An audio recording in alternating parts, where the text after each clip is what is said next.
মায়ের বাড়িতে নিজের একটা ছোট্ট স্বপ্ন পূরণ করছো, তা আবার মা ছাড়াই, কি আজব একটা বিষয়। তো সেই ছোট্ট স্বপ্নটা আমার প্রায় পূরণ হয়ে গেছে, সেটাই তোমার ঘরে গাছ কেন দেখাও। এই যে কয়েকদিন থেকে টুকটাক করে না করে কাম হচ্ছে, বাইরে যাচ্ছ আসছো, তো এনকেরে যাওয়া আসা চলেছে, কিন্তু মাও নাই, খুবই খারাপও লাগছে। এই যে মায়ের বাড়ি থেকে যাওয়ার আগে মায়ের ঘরের তালা চাবি দিয়ে থুয়ে যাওয়া হচ্ছে, মা বাস থাকলে এটা কিন্তু হলো না। তো আল্লাহ মানুষকে দিয়ে কখন কি করা এটা বলা অনেক কঠিন ব্যাপার। তো যাই হোক, যার ভাগ্যে যেটা আছে সেটা করবাই হবে। তো মুই তালা চাবি দিয়ে থুয়ে যাওয়ার আগে ভাবনু যে তোমার ঘরে কেন দেখাও, কাজটা হয়ে গেল কেঙ্কা হলো সবাই আনা কবিন। তো এই ছোট্ট স্বপ্নটা পূরণ করছো, মাও নেই, কিন্তু মাও থাকলে অনেক খুশি হলো হনি, কারণ মোর মাও ছোট ছোট বিষয়ে অনেক খুশি হসল। যারাও দেখেনি তামা খরক রাস্তার থেকে হয়তো ডাকে নিয়ে আসে, দেখালে হনি দেখো মোর বেটি কি করেছে। আর এটা করার উদ্দেশ্য হলো যে মাও নাই, মায়ের বাড়ি যাওয়া আসা বন্ধ হয়ে গেছিল, ঘর তালা চাবি দিয়ে একবারে চলে গেছিল সবাই। তো ভাবনু যে এটা যদি করে থাও তো এটার নেশায় হয়তো এটা আসলে মোকানা করে ভালো লাগবে, এই জন্যই এটা মোর করা। তো এই ছোট কামটা করতেও আমার অনেক কয়দিন সময় লাগলো, কারণ আবহাওয়ার খারাপ আসলো, তারপরেও কাজের মানুষের আইডিয়া আসলো না, আস্তে আস্তে করে দেখে শুনে করে নিবা হলো। তো এই যে এই পর্যন্তই হয়েছে, বাকি সব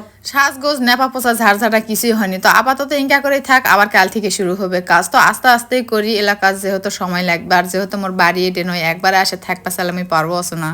তো যা হয়েছে আলহামদুলিল্লাহ এটাই যথেষ্ট, এর চেয়ে বেশি কিছু আমি আশা করো না, কারণ মোর আইডিয়া নাই, নিজের আইডিয়াতে যতটুকু সম্ভব আমি করিছু। তো এটা যখন সাজগোজ সব কমপ্লিট হবে, মাঝে মধ্যে না করে যাবো ওই জায়গায়, যাই না বসে আড্ডা দিমো, সবাই মিলে গল্প করবো, না খাওয়া দাওয়া হবে, তো ভালোই লাগবে, এই কারণে এটা মোর এটা করা। তো এই যে আমার বাড়ির পাচ্ছাই এই বাড়িটা আমি করেছি, যেহেতু এটা একটা ডিগি আছে, সেই জন্য ভাবনু যে ডিগির পারত যদি আমি এই ঘরটা করো তাহলে হয়তো অবশ্যই সুন্দর লাগবে মেলাই। তো আস্তে আস্তে আমি সাজামো, একবারে তো সম্ভব নয়, তখন হয়তো আর দেখলে আরো সুন্দর লাগবে। তো এখন আপাতত এই নাই হয়েছে, রং টং কিছুই হয়নি। তো এনা যেটা হয়েছে সেটাও মোক ভালোই লাগছে, আর সব থেকে তখন ভালো লাগবে যখন আমি এটা সব পরিষ্কার করে আন্দাবাড়ি করবো, এক পাশে মোর ডিগি থাকবে আর এমুকে মোর কুড়ে ঘর থাকবে, তো দেখতে মেলায় সুন্দর লাগবে, এই চিন্তা করেই মোর এটা বানানা। তো খুব বেশি খরচ করার সামর্থ্য মোর নাই, মোর যতটুকু আছে ততটুকুর ভিতরে আমি এটা করার চেষ্টা করছি। তো যাই হোক, যে না আছে সে না দিয়ে আমি নিজের স্বপ্নটা পূরণ করুন, সবাই দোয়া করবেন, বাকি না যেন সম্পূর্ণ করা পারো। তো আয়তা দেখো আমার ঘরতে কিন্তু ডিগিটা দেখতে মেলায় সুন্দর লাগছে, কত সুন্দর একটা দৃশ্য আসবে, তো এই কারণে এটা মোর করা। তো এই একটা বড় প্রকারের পারত যদি তুমি